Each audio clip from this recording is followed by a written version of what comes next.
Hey kids, Anglantine here, and this is part of a live stream we did. It was a long live stream, and I know generally people only watch about 20 minutes of it, but we decided to talk about and review the Mary Poppins Returns trailer. Both myself and my friend Dalton, we are huge Disney fans, and I particularly think Mary Poppins is the best Disney movie ever made. So I hope you enjoy this. Kick back, relax, and here we go. You said, "Oh, have you watched that Mary Poppins Returns trailer?" Yes. And I had not for a little bit, and finally, right before we started, I checked it out. And the verdict?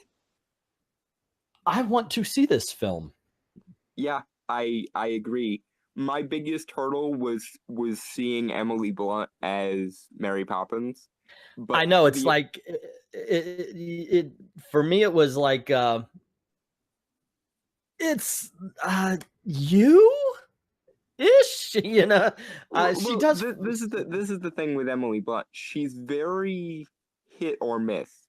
She has a very specific, very proper British way of carrying herself, and if she's not doing that, it falls flat every single time. But fortunately, because it's, Mary Poppins, proper British really works in this instance, and her impression was very good. Like there's a line in the trailer where she's scolding Michael Banks over asking her why she hasn't aged or why she hasn't visibly aged, and it's just like, oh, that's beautiful and I love it and that's perfect and that's exactly how I would imagine Mary Poppins would react to that.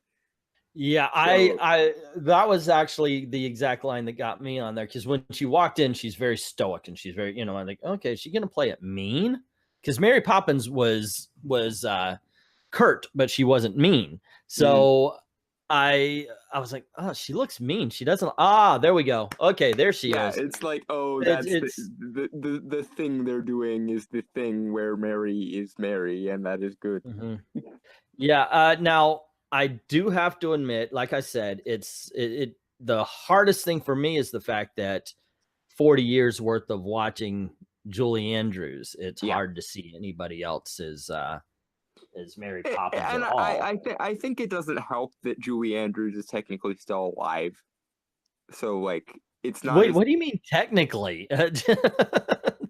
She's still alive. There's not a tech. She's not hooked up to machines. But what I'm saying is, like, there's part of me that wants them to just try and de-age her and have her do it because she's Julie Andrews and it's Mary Poppins, and I don't feel that needs any more justification than that. Yeah, I understand.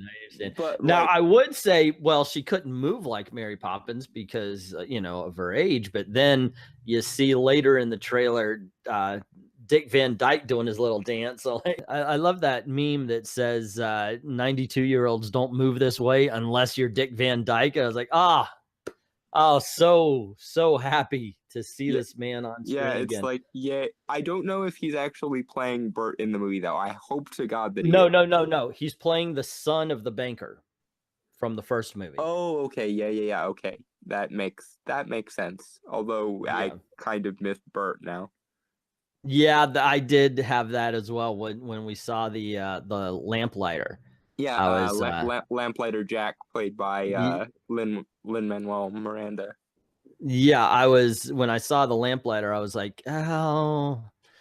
The problem is and I'm a huge fan of the TV show. I'm binging it on Netflix because it's leaving at the end of September, but I'm a huge fan of Dick Van Dyke.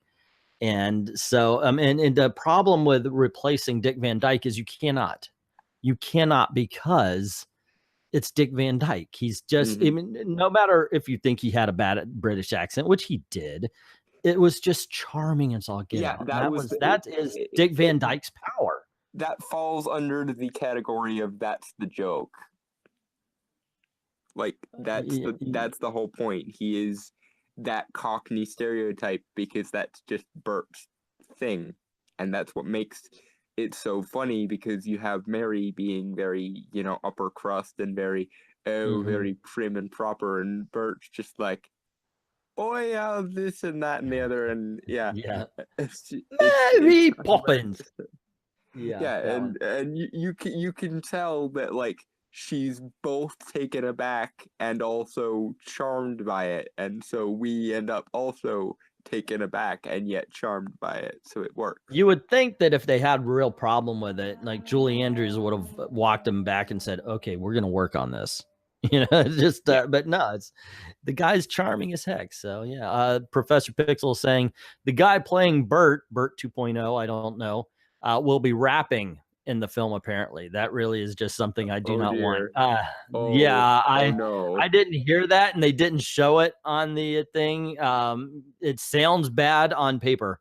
But we'll see. To God we'll see how it goes. that I'm being trolled, and that does not happen in anywhere resembling this movie. It wouldn't even make sense because 1935. So I hope they don't do that, because it's supposed to take place in 1935, which I guess is good. They're doing it now because 6 years later, and you don't actually want to tell a whimsical tale in England. But yeah, for the time period though, I was a little, I have to admit, I was a little disappointed that they're going with the Bankses. I thought it would be a new family and everything, and that they have to help the Banks' children. I don't like the fact that Jack is now like his dad, because he saw it. He jumped into the painting. He laughed on the ceiling. So okay, maybe Michael, he loses.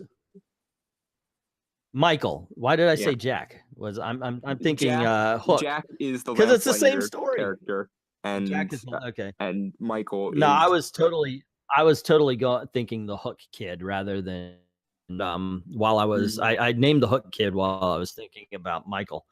It's the same problem. The whole thing is with a lot of these child who grew into a overly adult needs to learn how to lighten the fuck up again. Whoa! Can sorry. you guys stop on this channel with the language, please? Sorry, I forgot myself. And now I completely lost my train of thought. Give me a second. You were talking about how you have the kids who lose their imagination. Oh, yeah. That whole subplot on how contrived it always is.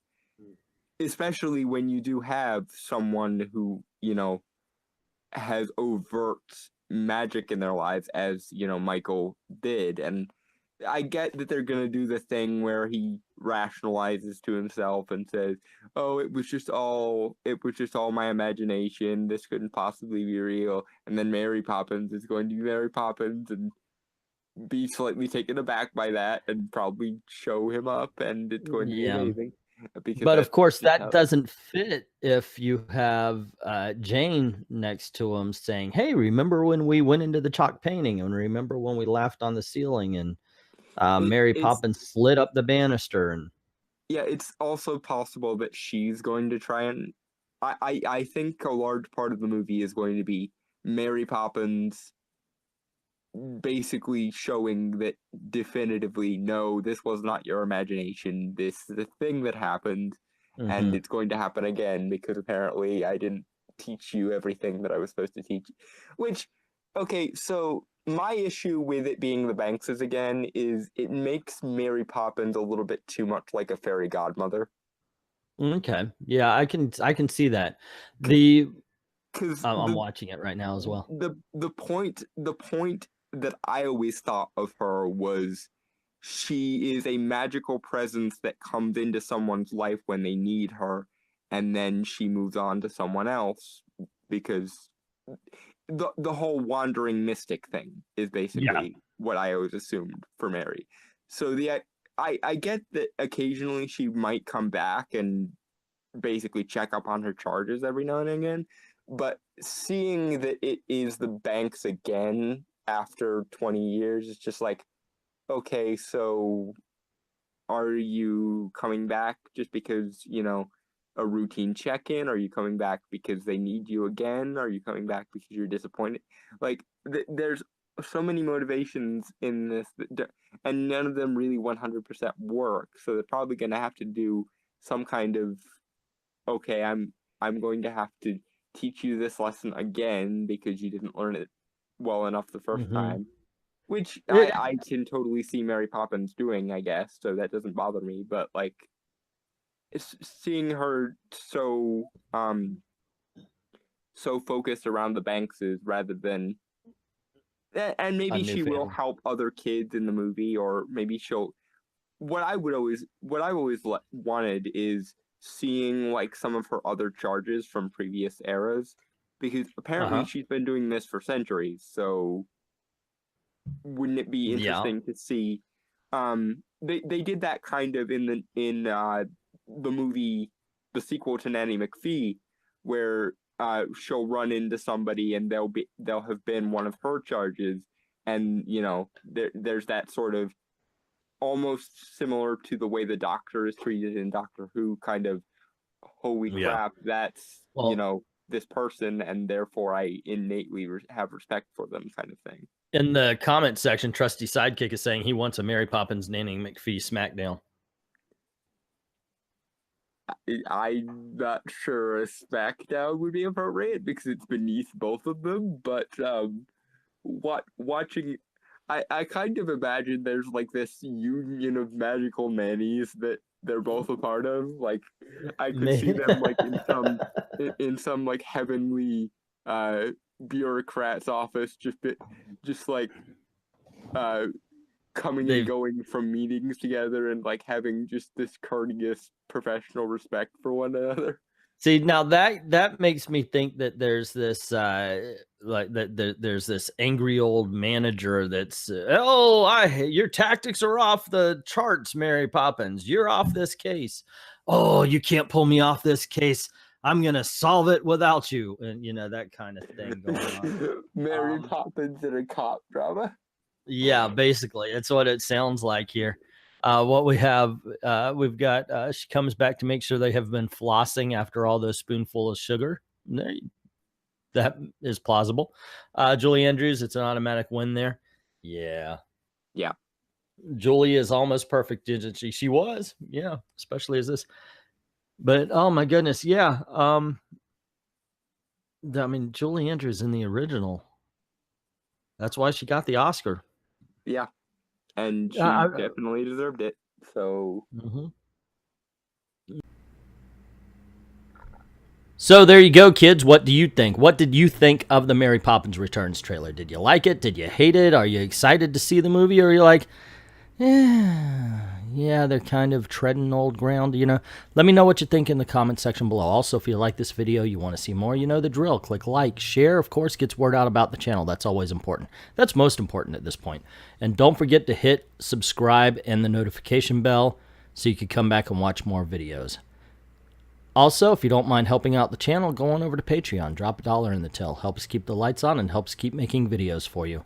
I'd like to thank everybody who's already done that, and to everyone, all of the true believers, thank you very, very much for watching.